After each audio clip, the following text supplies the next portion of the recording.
नमस्कार, आप लोग उत्तराखंड में आपका स्वागत है और मैं हूं आपके साथ आकांक्षा मिश्रा। आइए आगाज करते हैं उत्तराखंड की अहम खबरों का। सीएम पुष्कर सिंह धामी ने आईटीबीपी के जवानों की प्रशंसा की। उन्होंने एक वीडियो साझा करते हुए प्रशासन और आईटीबीपी के जवानों की प्रशंसा की है। उन्होंने कहा कि प्रदेश में चारधाम यात्रा के दृष्टिगत जवानों द्वारा श्री बद्रीनाथ धाम और इसके आसपास स्वच्छता बनाए रखने में प्रशासन का सहयोग कर महत्वपूर्ण योगदान दिया जा रहा है। प्रशासन के साथ आईटीबीपी के जवानों द्वारा की गई ये पहल प्रशंसनीय है।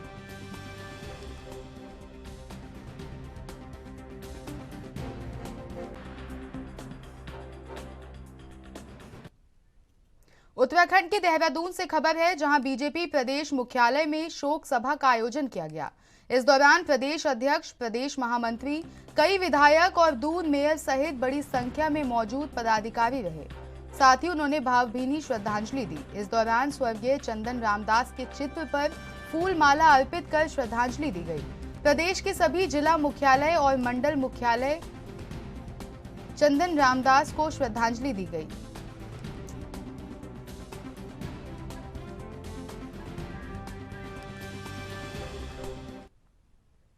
बीजेपी के प्रदेश प्रवक्ता वीरेंद्र सिंह बिष्ट ने कहा कि ओबीसी का जो विषय है, निकाय चुनाव को लेकर, इसके सर्वे को लेकर सरकार ने कहा है कि अभी समय लगेगा और समय लगने के बाद ये तय किया जाएगा कि नगर निकाय चुनाव कब कराए जाएंगे। वहीं इस पर कांग्रेस के पूर्व कैबिनेट मंत्री हीरा सिंह बिष्ट ने कहा कि निकाय चुनाव को लेकर मैं नहीं समझता कि राज्य सरकार की कोई तैयारी है। उन्होंने कहा कि राज्य सरकार इसको आगे बढ़ाना चाहती है। देखिए, सरकार ने जो फैसला लिया है वो फैसला राज्य हित में है और राज्य के व्यापक हित में है।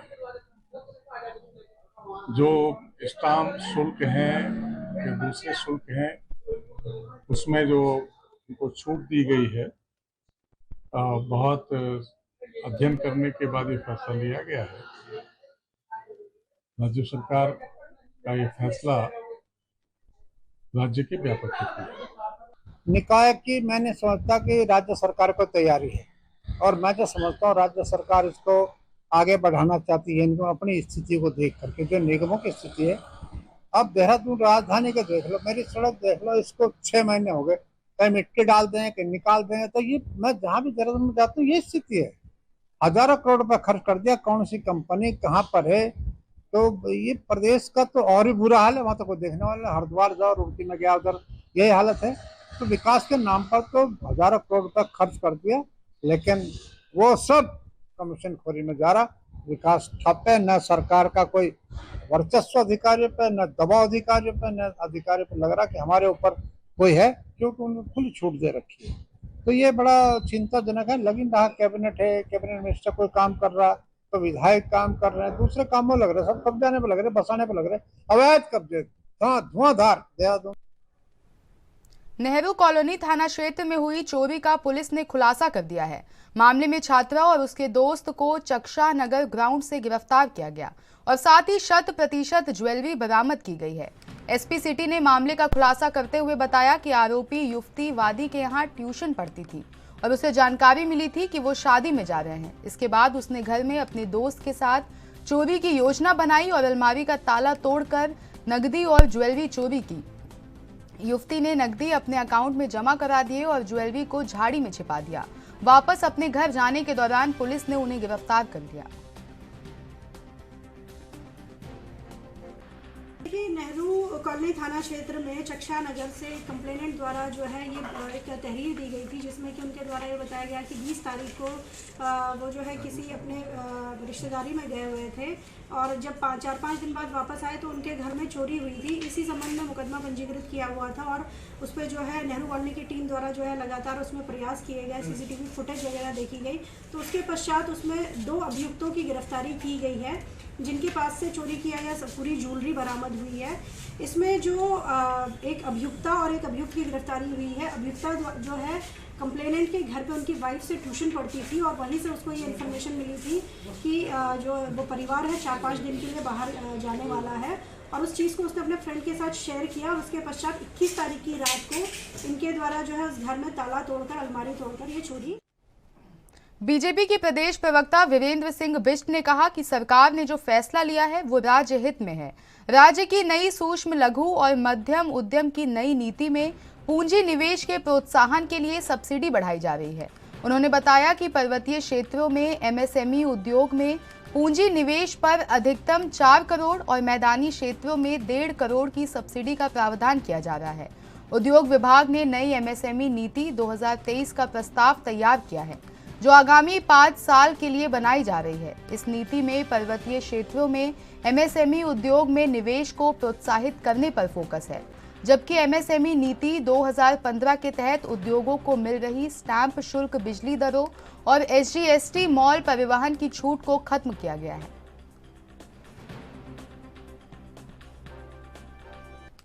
देखिए, सरकार ने जो फैसला लिया है वो फैसला राज्य हित में है और राज्य के व्यापक हित में है। जो स्टाम्प शुल्क हैं या दूसरे शुल्क हैं, उसमें जो उनको छूट दी गई है, बहुत अध्ययन करने के बाद ये फैसला लिया गया है। राज्य सरकार का ये फैसला राज्य के व्यापक हित में है। ये तो गंभीर चिंता का विषय है। स्टाम्प शुल्क और बिजली दरों में रियायत सरकार नहीं देगी, जो दे सकती है तो इन्वेस्ट करने को लोग क्यों आएंगे महंगे उसमें। सरकार को इस बारे में विचार भी करना चाहिए और समय की आवश्यकता भी, तकाजा भी है कि यहाँ रोजगार सृजन क्या है, तो सरकार को कंसेशन को गंभीरता से विचार करना चाहिए। जहाँ वो कंसेशन नहीं देने वहाँ तो दे रही है, लेकिन जो आम लोगों से जुड़ी समस्या के समाधान के लिए इंसेंटिव देने की व्यवस्था सरकार को करनी भी चाहिए। इससे उद्योग लगेंगे, इससे यहाँ इंसेंटिव मिलेगा तो रोजगार मिलेगा, वरना प्लान करेंगे लोग। जैसे मैं कह रहा, पढ़ लेते सब बाहर जा रहे हैं। यहाँ का जो क्रीम है, उत्तराखंड की जो टैलेंट है, प्रतिभा है, सब प्लान कर रहे हैं। तो सरकार तो केवल बयानबाजी के अलावा, झूठ बोलने के अलावा दूसरी बात नहीं। दुखद है, सरकार गंभीर से विचार करना चाहिए। और मैं बार बार एक बात कहता हूँ कि जब डबल इंजन की सरकार है, जिसका दुनिया भर में प्रचार प्रसार कर, डबल इंजन है, तो राज्य के हित में केंद्र सरकार को वो तिवारी जी के टाइम की योजना है जिसमें उद्योग यहाँ पर आए थे, बड़ी बड़ी कंपनी यहाँ पर आई थी, टाटा जैसे कंपनियां बहुत यहाँ पर आई थी, तो उसको अध्ययन करें ना। और सेंट्रल गवर्नमेंट से कंसेशन लें, 5 सालों का रिबेट दे दें उनको income tax, sale tax size में। देखो कंपनियां दौड़ आएंगी और रोजगार की समस्या को समाज। लेकिन करें ना कोई, केवल ये बुक्के पकड़ाने जाते हैं। एक एप्लीकेशन तक तो दे नहीं सकते, ये सेंटर डिस्कस नहीं कर सकते। ये तो मुख्यमंत्री की हालत है ना। तारा मंत्री को तो छोड़ दो कि प्रधानमंत्री को मिलेगा, मुख्यमंत्री भी बुक्के देने के अलावा नमस्ते करने। उत्तराखंड में चारधाम यात्रा के आरंभ के साथ ही आईटीबीपी द्वारा बद्रीनाथ धाम और इसके आसपास स्वच्छता बनाए रखने में महत्वपूर्ण योगदान दिया जा रहा है। आईटीबीपी के जवानों द्वारा बद्रीनाथ मंदिर के निकट पहाड़ियों और जल स्रोतों को स्वच्छ रखने के लिए अभियान चलाया गया। गुरुवार को श्री बद्रीनाथ धाम के कपाट खुलने के अवसर पर आईटीबीपी के जवानों द्वारा बद्रीनाथ मंदिर के निकट दुर्गम पहाड़ी पर रैपलिंग करते हुए यात्रियों द्वारा फेंके गए कूड़े को हटाया गया। आईटीबीपी द्वारा यह अभियान निरंतर जारी रहेगा। प्रशासन ने भी आईटीबीपी के जवानों के स्वच्छता अभियान की प्रशंसा की। इससे चारधाम यात्रा पर आने वाले सभी तीर्थ यात्रियों और स्थानीय लोगों को धामों और चारधाम यात्रा मार्ग पर स्वच्छता बनाए रखने की प्रेरणा मिलेगी।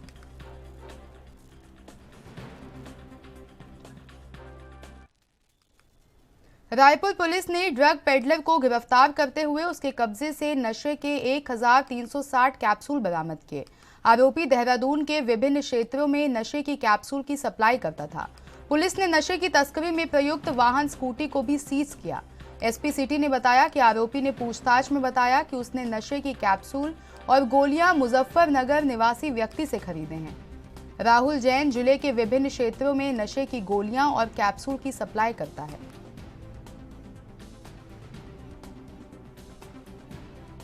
जो मामला आया है इस किस तरह से? देखिए, ये रायपुर में अवैध नशे को लेकर के लगातार हम लोग कार्रवाई जो है पूरे जनपद में चल रही है। उसी परिप्रेक्ष्य में कल जो है एक अभियुक्त की गिरफ्तारी रायपुर थाना क्षेत्र से की गई है।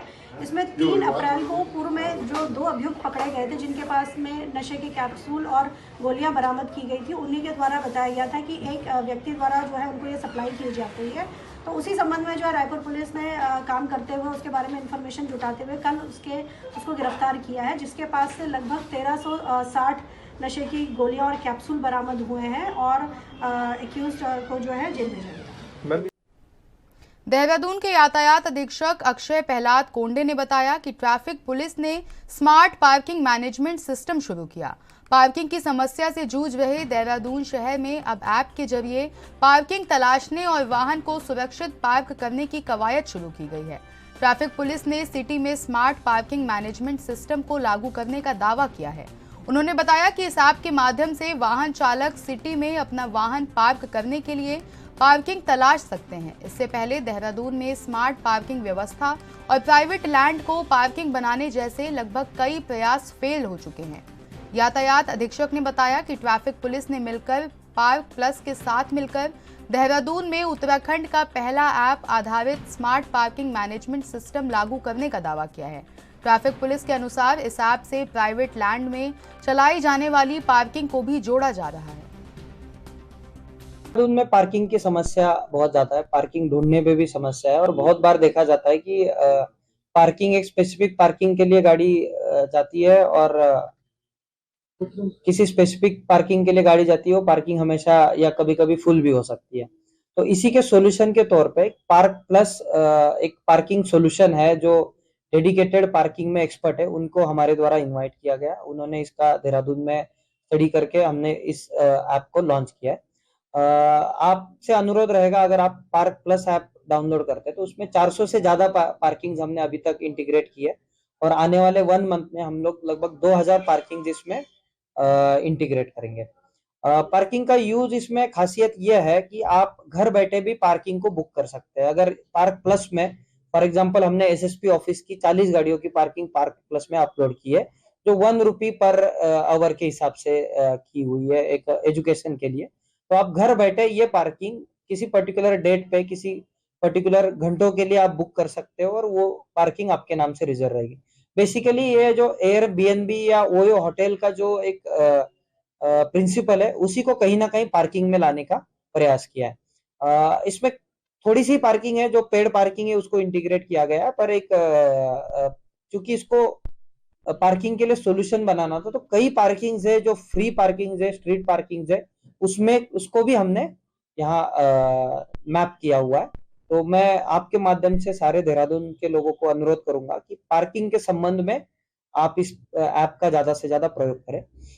इसमें और एक विशिष्ट इसकी कैरेक्टरिस्टिक्स है, अगर आपकी कोई पार्किंग आपके पास है, किसी दुकान की हो, कॉम्प्लेक्स की हो, कुछ जैसे जैसे लोकसभा चुनाव करीब आते जा रहे हैं, वैसे वैसे नेताओं की कसरत तेज होती जा रही है और उत्तराखंड में सभी पार्टियों के लोकसभा चुनाव में टिकट के दावेदारों ने प्रचार प्रसार की गतिविधियां भी तेज कर दी हैं।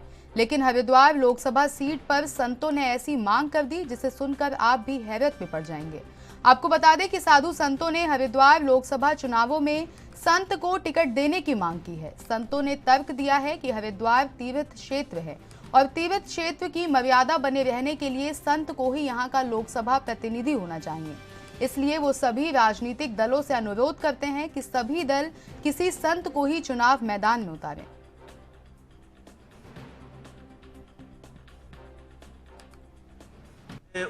हरिद्वार देवभूमि का द्वार है, तो यहाँ पर जो सांसद हो, कोई भी संत हो, चुनाव आने वाले हैं, सभी पार्टियों से हम आग्रह करते हैं कि वो यहाँ कम से कम हरिद्वार सीट से किसी भी सांसद को उतारें तो वो केवल साधु हो, क्योंकि संत न होने के कारण से हम पिछले दिनों में हरिद्वार की दुर्दशा देख चुके हैं। भारत की जो आज की राजनीति है उसमें एक बहुत बड़े राज्य के मुख्यमंत्री एक संत हैं और भारत के जो माननीय प्रधानमंत्री जी हैं उनका जीवन भी योग्य और संत जैसा ही है और बहुत से हमारी लोकसभा और राज्य विधानसभाओं में संत के रूप में जो सन्यासी महात्मा हैं, अनेकों संप्रदाय के संत सांसद और विधायक भी हैं। हरिद्वार अपने आप में, चूँकि हरिद्वार, मथुरा, अयोध्या भारत के कुछ 20-25 ऐसे नगर हैं जहाँ साधुओं के प्रति जन तीर्थ नगरी है, देवभूमि का ये बहुत महत्वपूर्ण लोकसभा क्षेत्र है। इस लोकसभा क्षेत्र से पहले भी यहाँ संतों को टिकट दिया गया है, तो कोई संत लोकसभा में इसका प्रतिनिधित्व करेगा तो निश्चित रूप से हरिद्वार, क्योंकि एक विश्व स्तर की आध्यात्मिक नगरी है, जो इसका विकास मॉडल है आज जो बहुत पीछे। देखिए, हरिद्वार धर्म नगरी है और धार्मिक दृष्टिकोण से उत्तराखंड देवभूमि है। तो हरिद्वार का सांसद कोई संत हो ये तो बहुत अच्छी बात है, लेकिन सिर्फ सांसद क्यों हो? मैं तो चाहता हूं उत्तराखंड का मुख्यमंत्री संत हो। उत्तराखंड के मुख्यमंत्री के रूप में भी कोई साधु होना। देखिए, टिकट मांगने का अधिकार इस लोकतंत्र में सभी को है। कोई भी टिकट ले सकता है, मांग सकता है, किसी भी दल से ले सकता है। ये उनका अधिकार का विषय है। जहां तक पार्टी का विषय है, पार्टी तय करेगी। आगामी 1 मई से प्रदेश भर में समस्त सस्ता गल्ला विक्रेताओं के द्वारा की जाने वाली हड़ताल को लेकर समस्त सस्ता गल्ला विक्रेताओं ने उप जिलाधिकारी कार्यालय पहुंचकर एक ज्ञापन सौंपा। इस दौरान सस्ता गल्ला विक्रेताओं के प्रतिनिधि मंडल के द्वारा संपूर्ण राज्य में खाद्यान्न वितरण कार्य का बहिष्कार किए जाने की जानकारी भी दी गई। इस दौरान मीडिया से बात करते हुए फेडरेशन की काशीपुर इकाई के अध्यक्ष विनोद कुमार ने कहा कि ज्ञापन के माध्यम से उप जिलाधिकारी को अवगत कराया गया है कि कोरोना काल में वितरित किए गए 7 महीने के राशन का लगभग लाभांश अभी तक नहीं मिला है। वहीं जनवरी से अब तक के वितरित किए गए राशन पे कमीशन की अभी तक कोई रूपरेखा सरकार द्वारा नहीं बनाई गई है। वर्तमान में राशन विक्रेता भूखमरी की कगार पर आ चुका है। उन्होंने कहा कि आगामी 1 मई से पूरे प्रदेश भर में सस्ता गल्ला का वितरण नहीं किया जाएगा।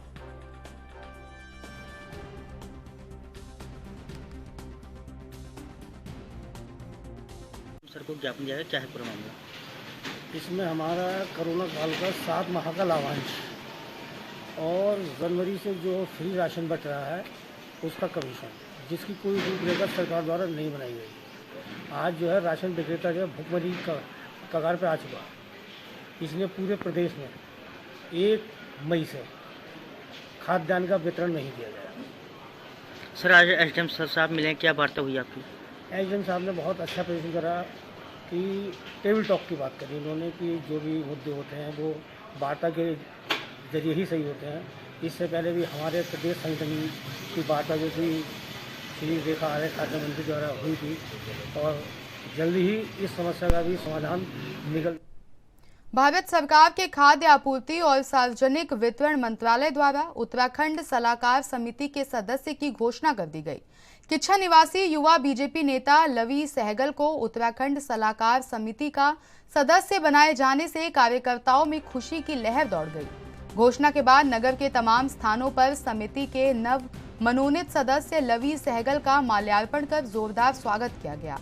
बीजेपी कार्यकर्ताओं और राइस मिल एसोसिएशन के पदाधिकारियों ने मिष्ठान वितरण कर खुशी का इजहार किया। किच्छा में राइस मिल एसोसिएशन के पदाधिकारियों ने समिति सदस्य लवी सहगल का जोरदार स्वागत करते हुए केंद्र और राज्य सरकार का आभार जताया। एसोसिएशन के पदाधिकारियों ने कहा कि किच्छा निवासी बीजेपी नेता लवी सहगल को सलाहकार समिति सदस्य बनाए जाने से खाद्य आपूर्ति और सार्वजनिक वितरण से जुड़ी समस्याओं का प्राथमिकता से समाधान होगा।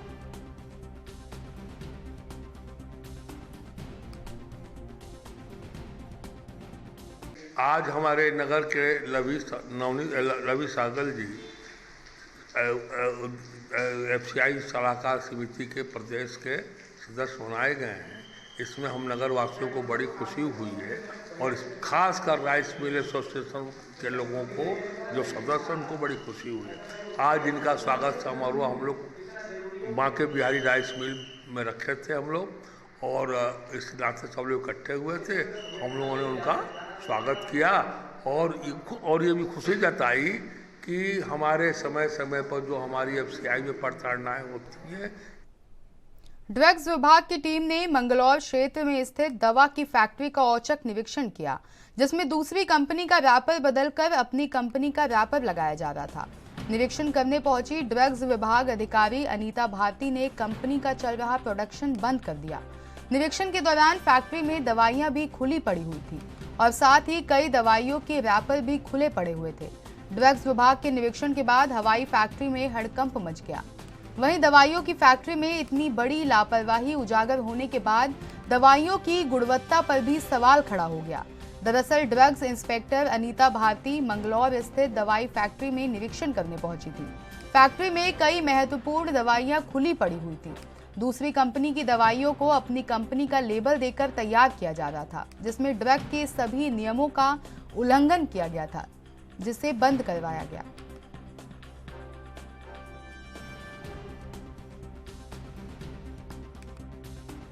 हमारे उच्चाधिकारियों द्वारा जो है एक सरप्राइज इंस्पेक्शन के ऑर्डर किए गए हैं, जो पूरे स्टेट में हो रहे हैं। सेंटर की टीम और स्टेट की टीम द्वारा निरीक्षण किए जा रहे हैं और यहाँ पर जो कंपनी है इसके द्वारा अभी जितने भी जीएमपी के नियम हैं और जिसके तहत जो है दवाइयों का निर्माण किया जाता है वो कोई फॉलो नहीं किए जा रहे हैं और दूसरी कंपनी की दवाइयों को डिफॉइल करके उन्हें पुनः अपना लेबल दे करके बेचा जा रहा है। तो फिलहाल इसे अभी स्टॉप।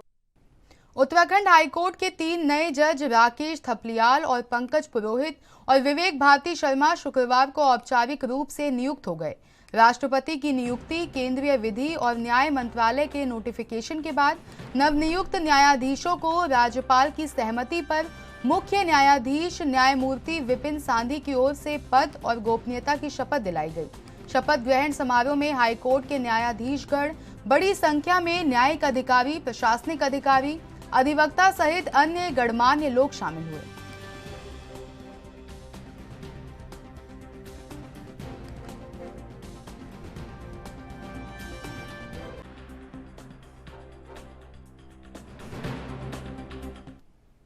वहीं बीजेपी के प्रदेश प्रवक्ता विपिन कैंथोला ने बताया कि मंत्रियों की हम मॉनिटरिंग कर रहे हैं।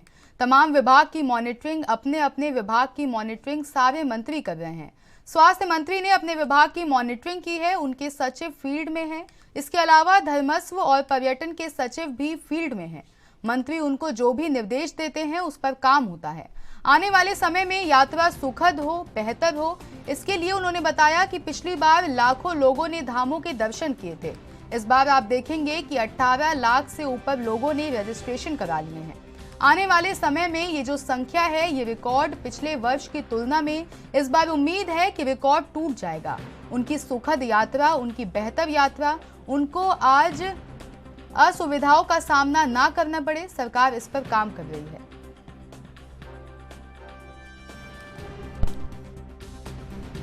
देखिए, मंत्रियों का काम मॉनिटरिंग करना है। तमाम विभाग की मॉनिटरिंग, अपने अपने विभाग की मॉनिटरिंग सारे मंत्री कर रहे हैं। स्वास्थ्य मंत्री ने अपनी मॉनिटरिंग की है, उनके सचिव जीरो ग्राउंड में है। इसी प्रकार से धर्मस्व और पर्यटन के सचिव अपने अपने काम पे लगे हैं।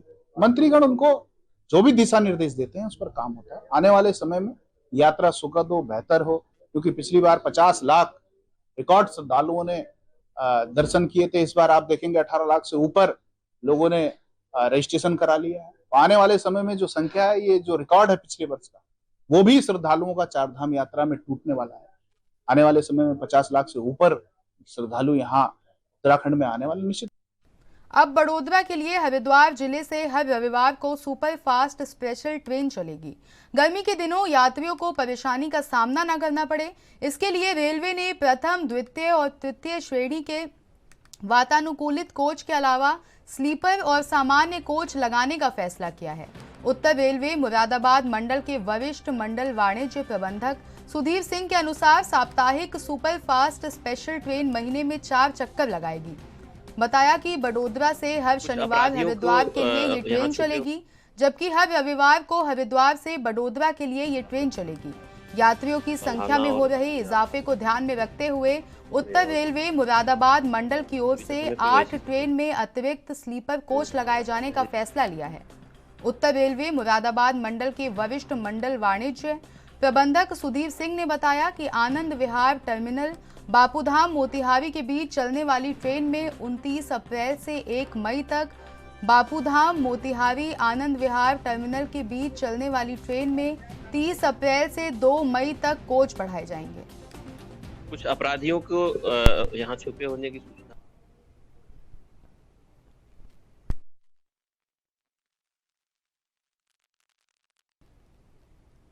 देहरादून नगर निगम उनके खिलाफ बड़ी कार्रवाई करने जा रहा है जिन्होंने कूड़ा उठान का चार्ज कई महीनों से जमा नहीं किया। मुख्य नगर स्वास्थ्य अधिकारी अविनाश खन्ना ने बताया कि दून स्कूल समेत पैसिफिक मॉल से 3 लाख का जुर्माना वसूल लिया गया है। लेकिन जीएमएस ग्रेड, दून दरबार समेत अभी भी बड़े बड़े नामी होटल, रेस्टोरेंट समेत कई ऐसे संस्थान हैं जिन्होंने अगस्त से लेकर अभी तक कूड़ा उठान का चार्ज जमा नहीं किया, जिनको नोटिस भेजा गया है और नोटिस का जवाब न देने पर 10-10 हजार रुपए का जुर्माना वसूला जाएगा और साथ ही अगर वो शुल्क जमा नहीं करते तो उनके खिलाफ जुर्माने की राशि भी बढ़ाई जाएगी।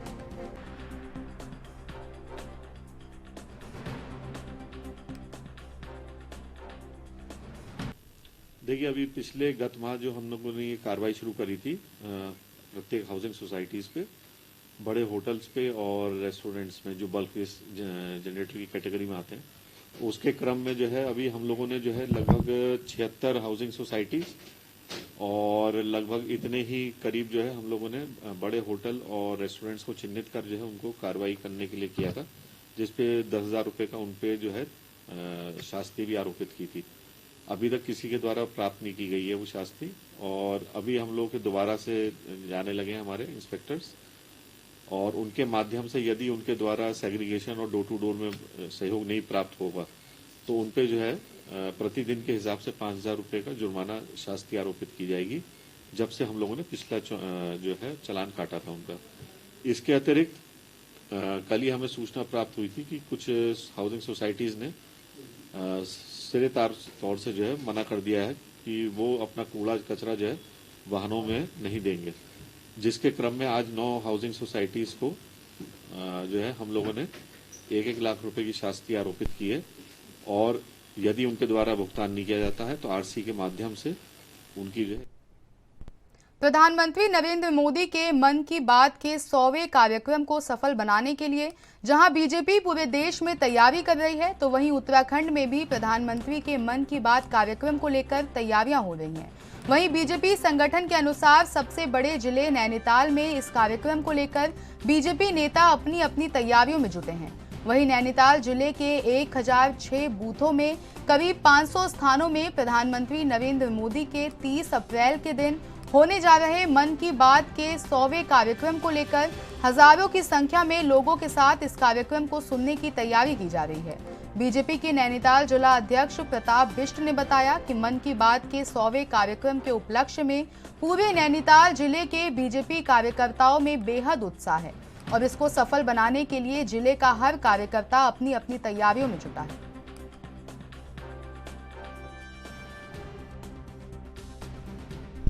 यशस्वी हमारे देश के प्रधानमंत्री माननीय नरेंद्र मोदी जी के द्वारा जो मन की बात कार्यक्रम है, इसका जो 100वां एपिसोड होना है, इसके लिए निश्चित तौर पर पूरे नैनीताल ज़िले में व्यापक उत्साह है, कार्यकर्ताओं में उत्साह है और लगभग 500 स्थानों पर यह कार्यक्रम 100वां कार्यक्रम आयोजित होने जा रहा है, जिसमें हमारे बूथ स्तर के कार्यकर्ता और विभिन्न हमारे भारतीय जनता पार्टी के दायित्ववान कार्यकर्ता उसमें कार्यक्रम में रहेंगे।